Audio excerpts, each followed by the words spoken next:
Reçois de moi le parfum qui t'est dû, la beauté de ton nom, mon âme est perdue. Je veux n'être qu'à toi, Jésus, je t'aime.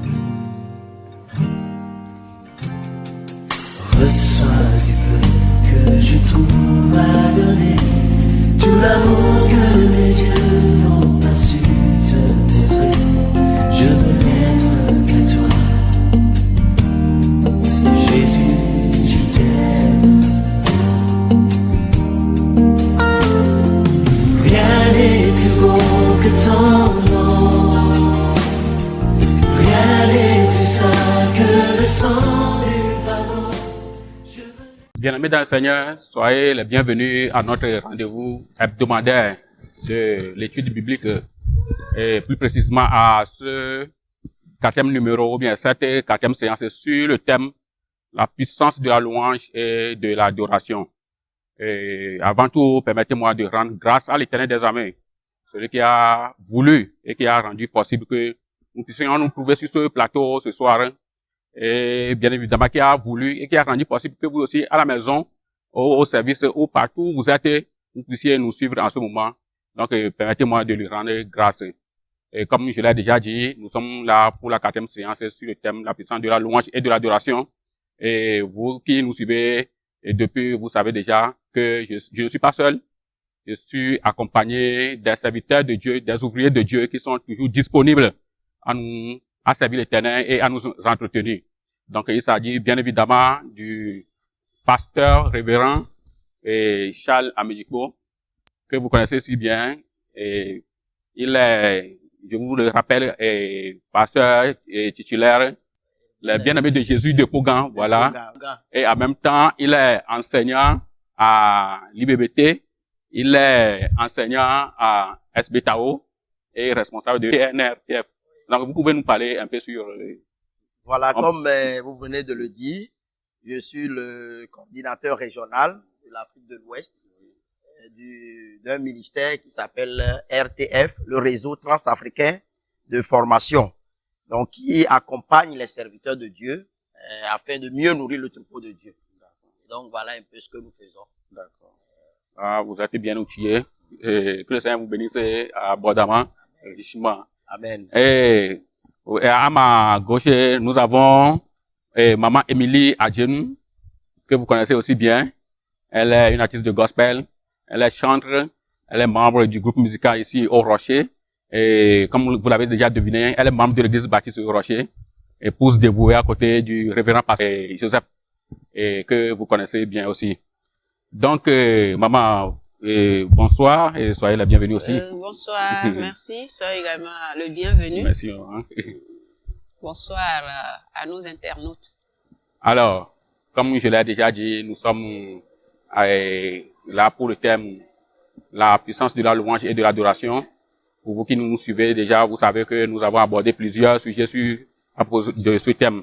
Et qu'est-ce que c'est que la louange? Qu'est-ce que c'est que l'adoration? D'où vient? Quelle est l'origine de l'adoration, de la louange? Comment nous pouvons louer Dieu? Dans quelle position nous pouvons louer Dieu? Pourquoi nous devons louer Dieu? Quelle doit être la place de la louange et de l'adoration dans la vie du chrétien? Donc, autant de sujets auxquels on a essayé de trouver des réponses. Et si vous venez de prendre le train en marche, je vais vous rappeler qu'il y a les vidéos qui sont toujours en ligne. Vous pouvez les voir et les revoir à tout moment.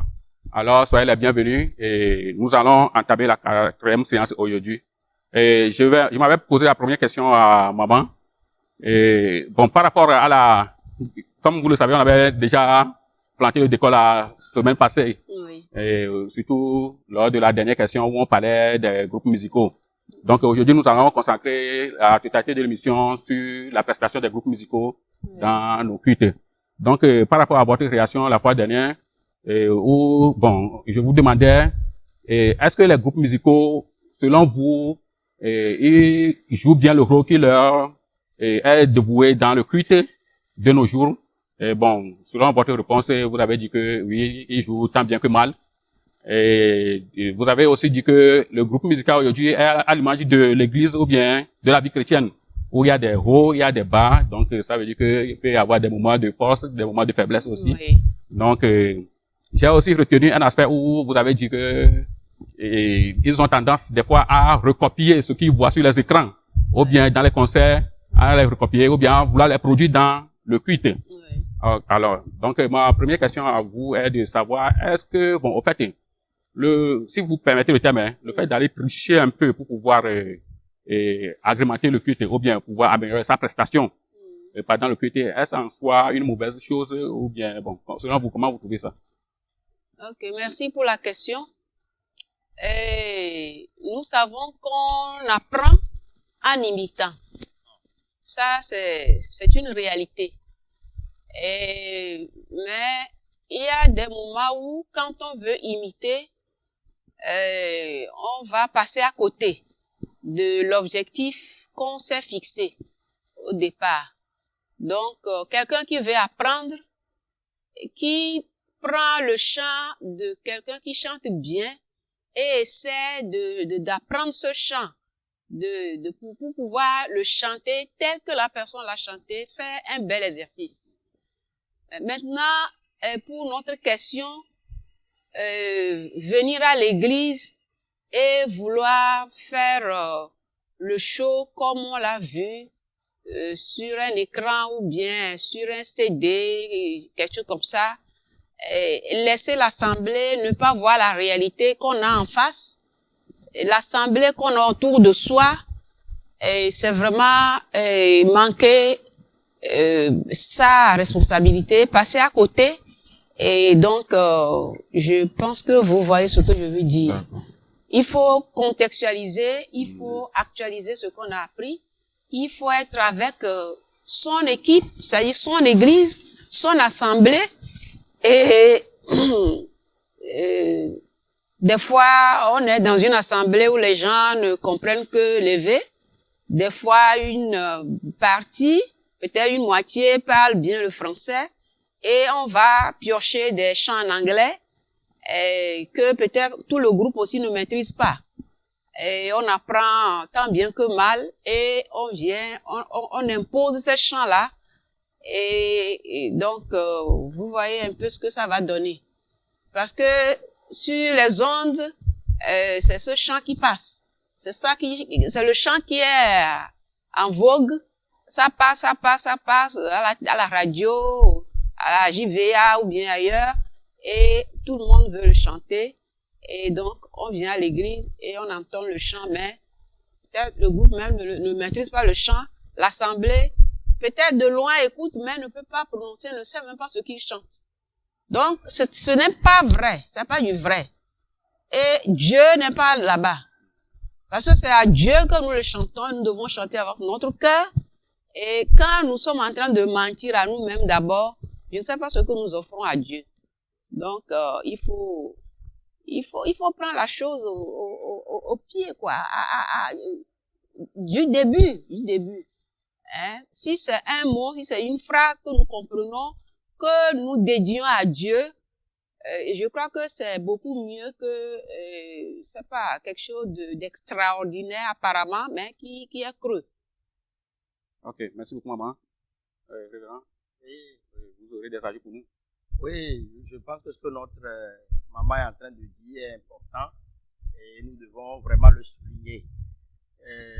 Bon, il faut que le groupe musical ou l'orchestre ou la chorale reconnaissent qu'ils accompagnent le peuple de Dieu à louer ou à adorer Dieu. Donc, il y a des moments de concert où il faut sauter, il faut vraiment se mettre en joie seulement. Mais au culte, il faut nécessairement retenir qu'il joue un rôle d'accompagnement. Et donc, ça veut dire que les chants sont bien articulés et donc le peuple suit. Et donc, les paroles sortent bien, les sons sont bien réglés parce qu'ils accompagnent l'assemblée pour l'adoration et aussi pour la louange. Et donc, je pense que on peut bien voir le concert ou un culte d'adoration d'une église qui a bien fait. Et on voudrait les copier ou les imiter. Mais il faut qu'ils imitent les bonnes manières, simplement. Et surtout, savoir qu'ils accompagnent. Ils accompagnent, ils facilitent l'adoration. Et ils facilitent la louange. Par leur musique, leur chant, les autres doivent se sentir dire, nous allons ensemble adorer le Seigneur. Et donc voilà là où je voudrais mettre seulement l'accent. D'accord. Merci beaucoup. Donc si je comprends bien, le chant de la louange ou bien de l'adoration doit être un chant qui est connu par l'Assemblée, puisque vous avez dit tout à l'heure qu'ils accompagnent l'Assemblée. Donc Voilà. s'ils entendent des chants qui sont dans une langue qui n'est pas connue par l'Assemblée, je crois que là, ils sont en train de passer à côté du devoir qui leur a assigné. Je crois bien, c'est ça, non? Donc, il faut prendre le temps d'expliquer, si c'est pas dans une langue connue de l'Assemblée, expliquer le sens du chant et prendre le temps de l'enseigner. D'accord. Pour que l'Assemblée assimile d'abord. D'accord. Pour qu'ensemble, on puisse évoluer. Et dans ce sens-là, l'Assemblée se sentira présente, concernée, impliquée. Et ensemble, on peut voyager. D'accord. Mais autrement, c'est comme deux personnes, bien deux peuples dans le, ben on est différents, quoi, alors qu'on est ensemble. Voilà. Ok, merci beaucoup, maman. Quelqu'un disait que, normalement, les chants sont adressés à l'Éternel, que même si l'Assemblée ne comprend pas, ce n'est pas à l'Assemblée que les chants sont adressés. Mais votre explication maintenant, je crois que si la personne a écouté ou une voix, la personne va comprendre beaucoup de choses dedans. Et bon, comme on le dit, nous ne sommes pas là pour faire un procès à qui que ce soit. Nous ne sommes pas là pour juger ni condamner qui que ce soit. Nous sommes là seulement pour apporter notre contribution et à pouvoir mieux célébrer l'Éternel, à pouvoir mieux louer l'Éternel. Alors, merci beaucoup. J'espère que vous êtes toujours avec nous. Je vais adresser cette question au révérend. Et certains disent que le groupe musical ne fait que articuler des mots de façon agréable à entendre et sans aucun impact sur l'Assemblée. Selon vous, est-ce que vous trouvez ça aussi, selon vous, c'est vérifié? Bon, je ne vais pas, je pense que ça peut arriver. Mais on ne va pas dire que tout ce que le groupe musical fait n'est que simple articulation. Ce qui peut arriver dans la vie du groupe musical ou de la chorale, et de la chorale avec laquelle je suis resté ici au Rocher pendant plusieurs années en tant que dirigeant de chorale, il est arrivé dans des moments de la vie de la chorale où on se laisse à la chair. Lorsqu'on se laisse à la chair, on peut avoir de versets bibliques, de paroles de Dieu, mais qui n'aura pas d'impact. Donc, je ne dirais pas que c'est tout le temps. Ça arrive que le groupe musical peut arriver à un moment donné où ils faiblissent dans leur foi ou dans leur marche dans le Seigneur. Donc, ce qui va vraiment jouer sur ce qu'ils communiquent. Parce que, en fait, c'est le cœur qu'ils communiquent. La parole vient du cœur. Colossiens 3:16 dit, chantez à Dieu les hymnes de tous vos cœurs. Donc, le cœur est impliqué. Alors donc, aussi longtemps que le cœur est impliqué, cela souligne aussi que l'intimité avec Dieu, avec le Seigneur suit les chants que nous sommes en train de donner. Et donc, je dirais simplement que ça peut arriver. Mais je ne dirais pas que c'est tout le temps. Donc, ça peut arriver lorsque nous voyons un groupe musical ou le dirigeant du groupe musical ou de la chorale voit que maintenant les chants n'ont plus d'impact. Il faut rapidement sonder sa vie pour voir ce qui se passe dans le groupe, pour être encore reprendre notre relation intime avec le Seigneur. Parce que les deux vont de pair. Ok, merci révérend. Maman? Oui. Vous voulez rassurer un peu? Oui, effectivement, c'est comme ça. C'est la vie du chrétien. C'est la marche chrétienne. Et il y a des moments où on se sent en forme, bonne santé spirituelle, d'autres moments où on se sent faible. Et c'est pour ça d'ailleurs, dans nos programmes, on a des moments où il faut passer la méditation, et d'autres fois, c'est des choses pratiques, musique, faire la voix, ceci et cela, communion fraternelle. On a tout un programme. Donc, la méditation, c'est pour nous réveiller, c'est pour nous rappeler notre travail devant Dieu, notre engagement, comment nous devons nous consacrer. Donc, ces moments-là viennent nous rappeler à l'ordre, viennent nous rappeler ce à quoi nous sommes appelés. Donc, comme le pasteur l'a dit, c'est vrai, il y a des moments où vous allez chanter, mais ça n'aura pas l'effet, oui, l'impact ne sera pas là.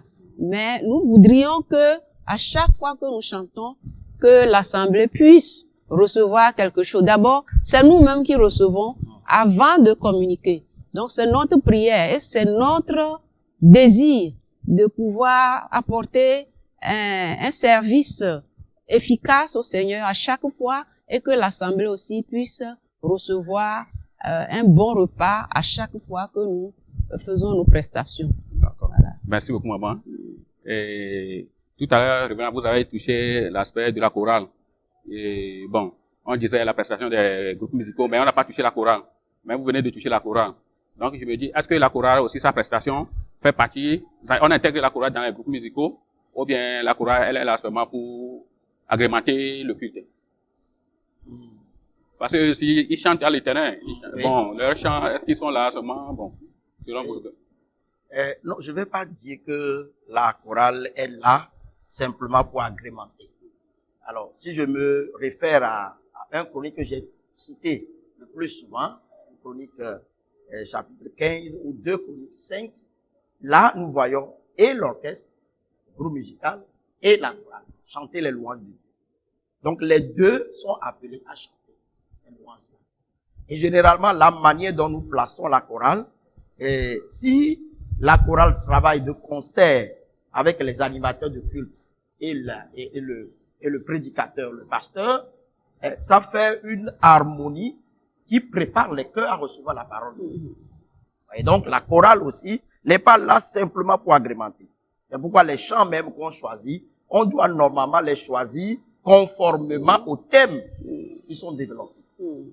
Et donc, ça fait une symphonie qui permet, qui prédispose l'assemblée à louer ou à écouter la parole de Dieu. Donc, je pense qu'ils ont aussi leur place. Et ils doivent le savoir que ce n'est pas seulement, ils ont une place d'ornement, non.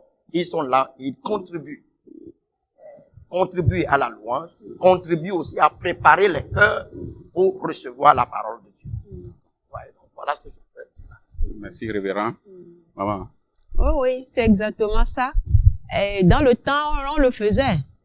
Et selon le thème, quand on connaît le prédicateur et le thème d'avance, on nous le communique et nous cherchons dans notre répertoire les chants que nous pouvons choisir pour que ça fasse un ensemble. Et il n'y a pas très longtemps, je devrais diriger un culte ici.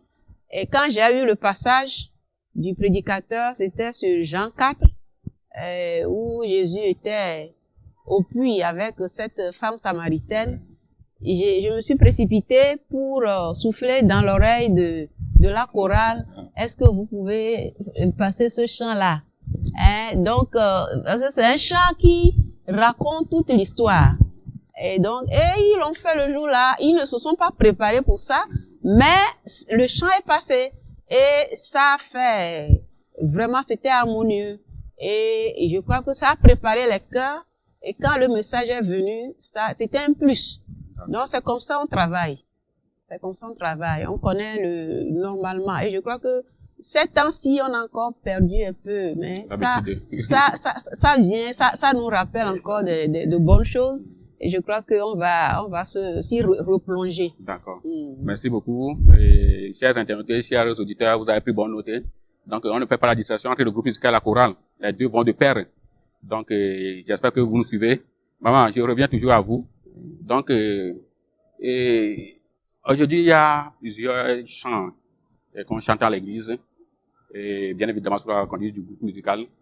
Mais souvent, bon, j'ai comme l'impression que bon, le groupe musical ne fait pas la différence entre les chants qui sont pour l'adoration, les chants qui sont pour la louange. Mais vous qui êtes bien placés, vous qui êtes dans le domaine, selon vous, est-ce qu'il y a en fait une différence entre les chants d'adoration ou bien l'adoration et la louange, selon vous? Je pense que le groupe musical, depuis un moment, quand on parle d'adoration, ils savent ce que c'est que l'adoration. Tel que nous avons défini le sens de les deux terminologies, l'adoration et la louange, je crois que ils ont compris. Si vous voulez parler de rythme, ça c'est autre chose. C'est autre chose. D'accord. Parce que, bon, je sais pas si c'est exactement ce que vous avez Oui, voulu on dire. peut aborder dans le sens du rythme parce que, franchement, bon, compte tenu de notre développement qu'on a fait sur l'adoration, sur la louange, Oui. je crois que normalement l'adoration c'est pour chanter les attributs de l'Éternel. Oui. Maintenant, aujourd'hui, comme vous avez abordé dans le sens du rythme aussi, hein, Oui. aujourd'hui il y a des attributs de l'Éternel qu'on chante, mais avec un rythme soutenu. Et il y a des chansons de reconnaissance qu'on chante à l'Éternel avec un rythme lent. Donc ça fait que les gens font l'amalgame entre les choses. Donc c'est pourquoi je voudrais qu'on aborde dans les deux sens. Ça peut être le rythme, ça peut être au niveau du contenu de la chanson. Oui. Donc est-ce que selon vous, bon, on arrive à faire cette distinction aujourd'hui? Et nous avons donné la définition de ces deux mots-là. Et dans mes recherches, le pasteur aussi l'a relevé, dans les recherches, moi je suis arrivée à trouver une définition pour les deux. Je suis tombée sur une même définition des deux mots, louange et adoration. C'est rendre hommage à Dieu. Maintenant, là où on a pu scinder les choses, c'est que l'adoration, dans l'adoration, nous adressons à Dieu des hommages, mais concernant sa personne, qui il est, combien il est grand, sa suprématie, il n'a pas son semblable et tout. Nous nous prosternons et tout avec les gestes dont nous avons parlé, les postures, tout. Alors que pour la louange, c'est ce qu'il a fait. Voilà. Oui, ce qu'il a fait. Et donc, c'est comme un témoignage de reconnaissance. Oh oui, ces actes, voilà. Les actions de Dieu qu'il a déjà menées, qu'il mène, qu'il va encore mener, qu'il va encore faire. Et donc, pour les chants, je crois que très souvent, quand nous parlons d'adoration, généralement, c'est des chants où puisque nous avons parlé de position, coucher,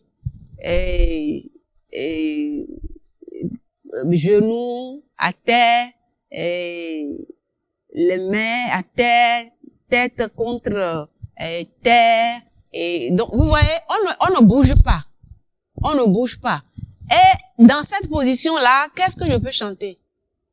C'est pas des chants rythmés où j'aurais envie de bouger, de sauter. Non, c'est des chants cool.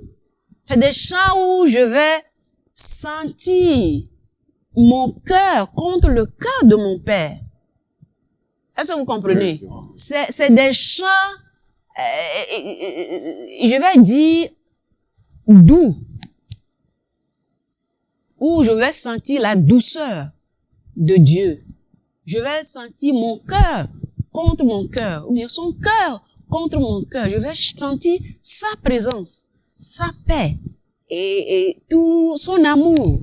Et quand nous chantons ces choses-là, vous voyez dans quelle atmosphère nous nous trouvons et dans quel rythme nous nous trouvons. Est-ce que vous voyez?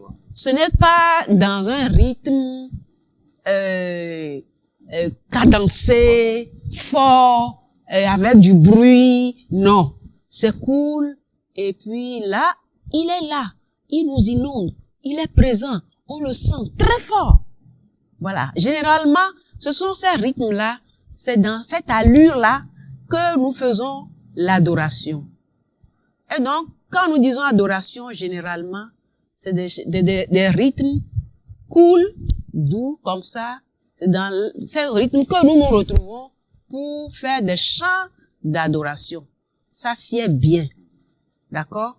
Mais ça ne veut pas dire que tous les chants qui ont un rythme doux sont des chants d'adoration.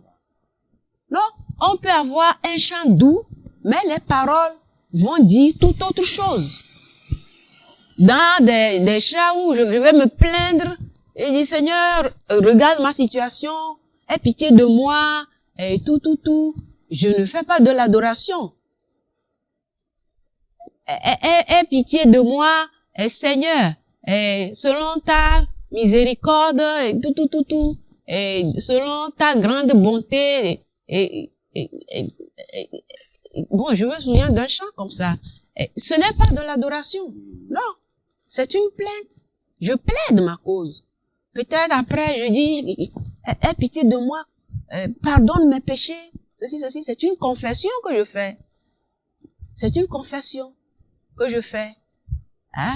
Et il y a ce chant de notre frère John Star, que nous aimons beaucoup pendant les réunions de prière. Crois seulement. Crois seulement. Crois seulement. Crois seulement en Jésus. Car en lui, tout est possible. Crois seulement en Jésus. Ouais, c'est cool, c'est doux, tout ça. Tu te concentres, viens sur Dieu, tout ça. Mais tu invites l'assemblée à croire. Tu invites. Mais ce n'est pas un chant d'adoration. Ce n'est pas un chant d'adoration. Donc, il y a ce problème de rythme que nous avons souvent. Et nous pensons que c'est de l'adoration. Ceci, ce n'est pas de l'adoration.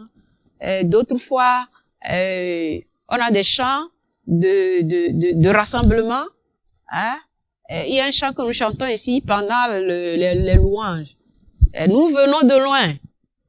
Nous venons de loin. Oh, nous venons de loin. Oh, nous, c'est de Agwe. Oh, Voilà. c'est de Badago. Oh, Peut-être ceux de Koga. c'est de Koga. Oh, pour adorer Dieu, le Seigneur. Et puis il y a d'autres chants qui disaient, bon, c'est un cantique dans J'aime l'Éternel, dans le même sens. Mais bon, donc pour dire qu'il y a des chants où on les chante et c'est des chants de rassemblement.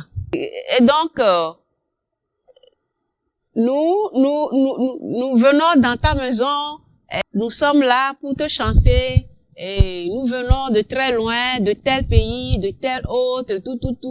Et là, la maison là, c'est comme au ciel, quoi. Et bon, mais quand nous venons aussi dans la maison de Dieu pour adorer les dimanches, c'est un peu la même idée. Mais c'est pour dire que nous sommes là, rassemblés à ses pieds, c'est pour l'adorer. Hein? Et il y a des chants de rassemblement. Quand nous finissons et que la prédication termine, et que le pasteur veut, ou bien on a compris qu'on veut faire l'appel à ceux qui se sont levés au mieux recevoir Jésus, quand on va chanter, on ne va pas chanter n'importe quel chant.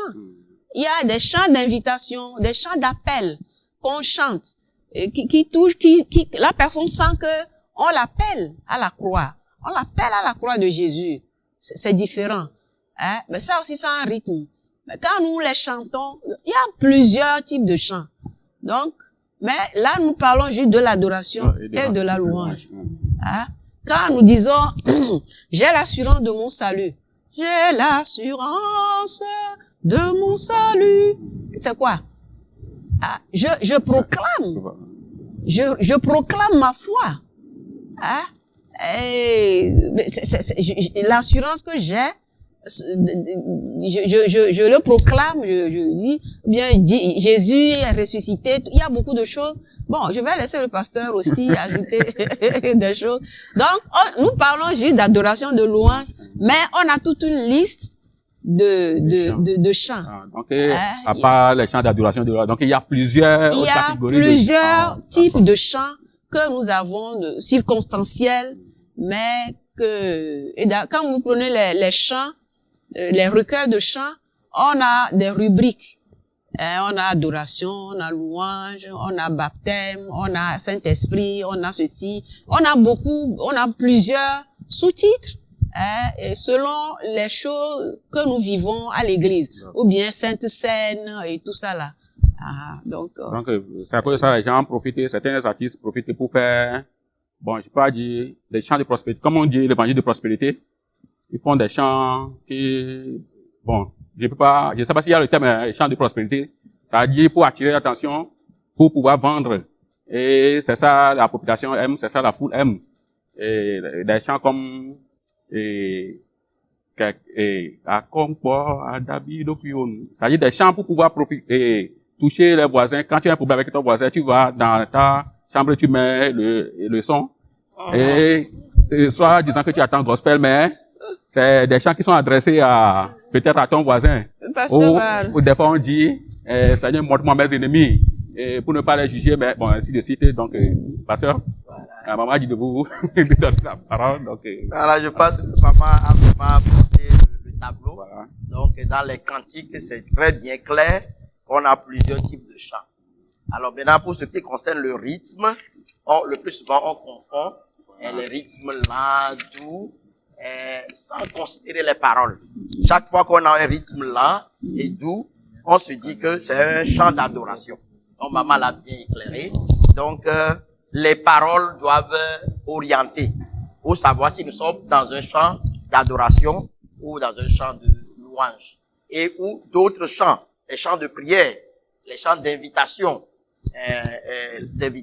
les chants de lamentation, qui sont aussi là, que nous devons chanter de temps en autre, selon les circonstances.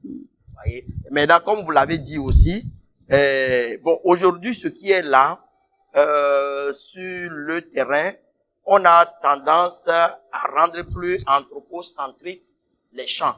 C'est-à-dire que l'homme devient le centre. Lorsqu'on met l'homme au centre, c'est-à-dire on est préoccupé de satisfaire les besoins de nos contemporains, de nos membres. Vous voyez qu'on va orienter les chants vers leurs besoins, sans oublier l'objectif premier, les chants d'adoration, les chants de culte. C'est ça qui fait que on peut chanter des chants double. Et là, lorsqu'on le chante, on dit là, aujourd'hui, j'aurai une bénédiction double. Et donc, bon, mais le chant suit le mouvement qui est dans le monde actuellement. Mais à l'église, il faut vraiment quand même, il y a des chants qui activent notre foi. Et seulement lorsque nous sommes en adoration, nous n'avons pas besoin de ces chants-là. Nous nous adressons à notre Père. Donc, le groupe musical doit être concentré sur ces chants. Nous sommes dans les louanges où nous racontons les hauts faits de Dieu et il nous accompagne à chanter ces hauts faits. Maintenant, si nous sommes dans un culte de prière, ils doivent choisir conformément au programme les chants qui vont nous aider à mieux nous approcher de notre Dieu, à exercer notre foi dans notre Seigneur. Voilà ce que je dirais. Sinon, maman a vraiment brossé tout le tableau. Ok, merci beaucoup, chers invités. Et comme vous le savez, nos invités sont des ouvriers de l'Éternel qui sont dans la mission maintenant. Il y a plusieurs années d'expérience. Donc, ils sont des gens qui sont bien outillés, des gens qui ont assez de bagages pour pouvoir nous enseigner sur ce thème. Donc, je rends grâce à Dieu pour leur disponibilité. Et nous sommes toujours là sur le thème, la puissance de la louange et de l'adoration. Nous allons continuer avec nos questions.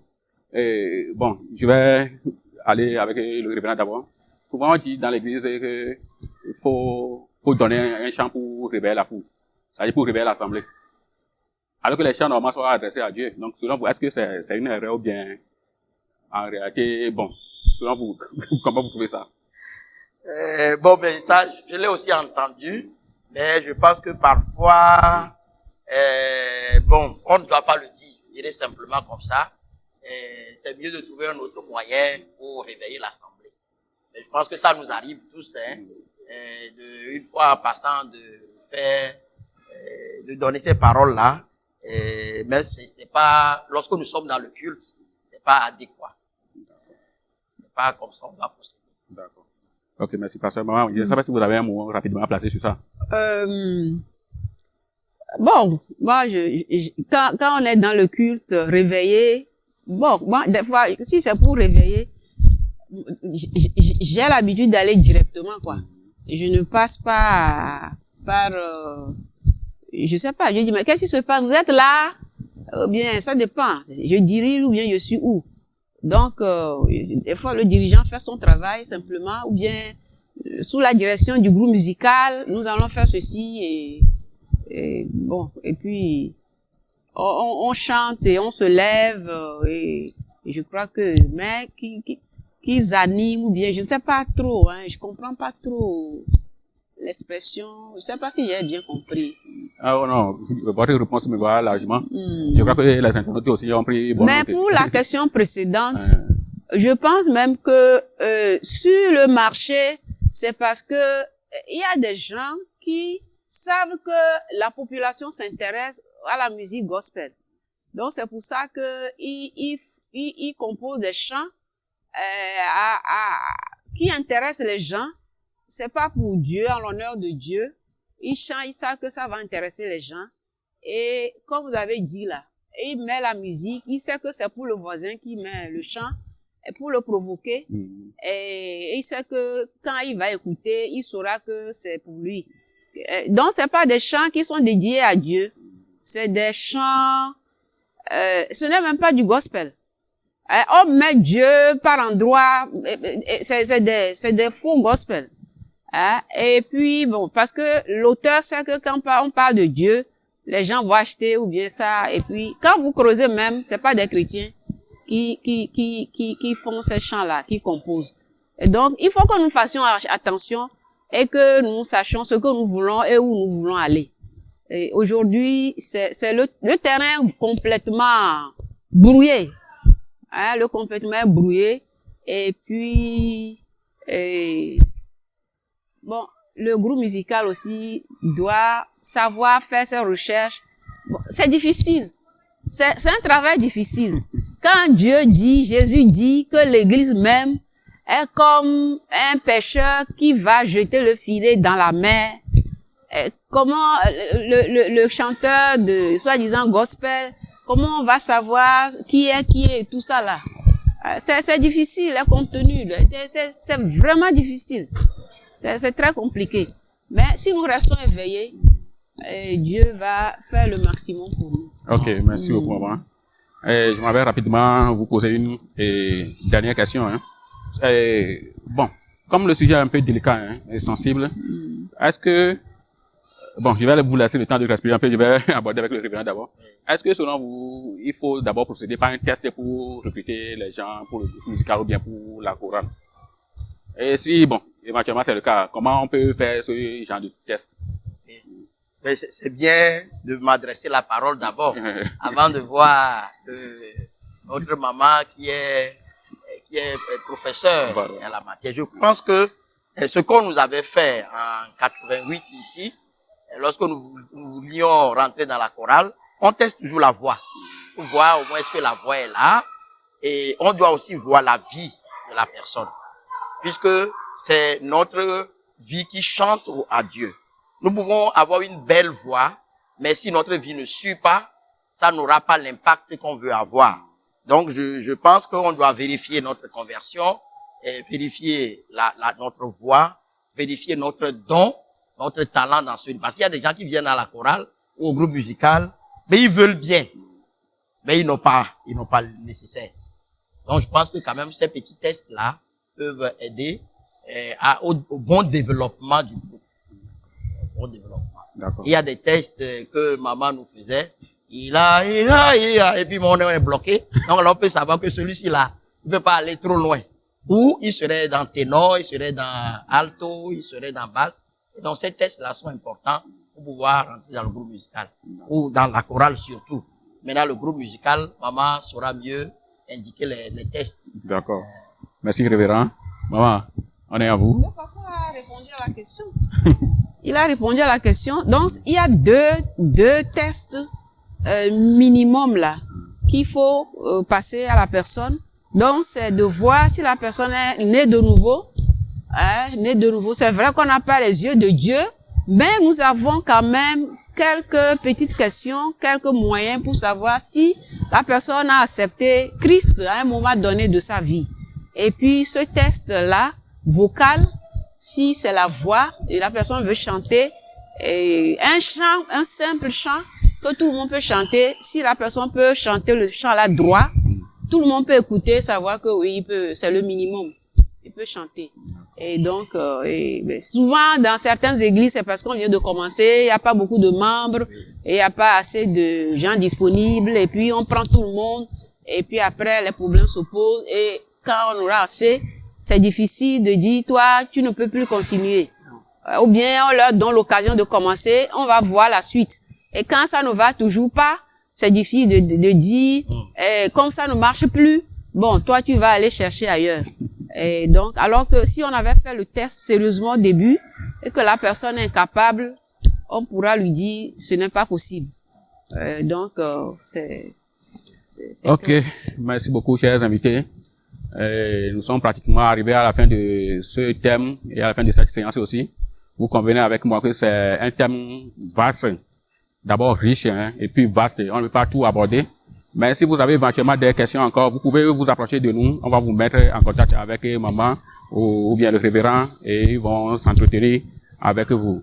Je remercie Dieu pour la vie de nos invités, de ses serviteurs. Je dis merci pour votre vie, pour votre disponibilité. Merci pour l'occasion. Ça n'a pas été facile, mais vous êtes toujours présents. Et je dis sincèrement merci à l'Éternel pour votre vie. Et j'espère que prochainement, quand on aura besoin de vous, vous serez toujours là pour nous nourrir. Ok, merci beaucoup. Bon, et je ne sais pas si vous avez rapidement un dernier mot à placer à nos auditeurs, nos internautes avant de les quitter.